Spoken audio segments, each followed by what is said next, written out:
Chapter 3: Drafts and Edits. There came a week when the studio felt like a stalled elevator. No one was panicking, but everyone was standing very still. A tech client delayed sign-off on a campaign that had eaten 3 weekends and all of Theo's patience. He laughed in the hallway then, and that laugh broke in the middle like chalk. Mara saw it. She knew the sudden frailty of bravado. She took him to a night market on the edge of the East River, and they ate noodles on a bench that used to be a boarding plank. The wind made little shapes she wanted to draw later.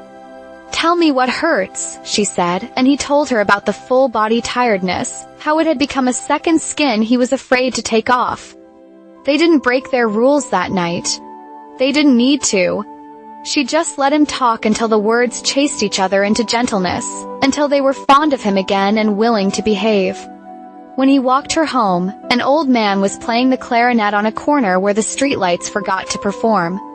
Theo stopped to listen. "The bravest instrument," Mara said, because it sounded like someone learning to breathe after a long underwater.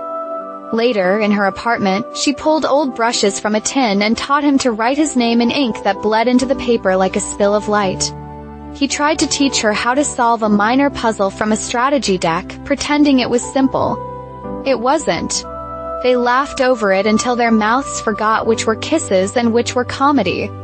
The next morning, Mara took a train upstate to sit with her mother, who had been practicing bravery in a different register. Crowds had become too loud for her, new doors too sharp. Agoraphobia is a kind of city inside a person. The good days were avenues. The bad days were dead ends. Mara brought flowers that looked like splashes of sky.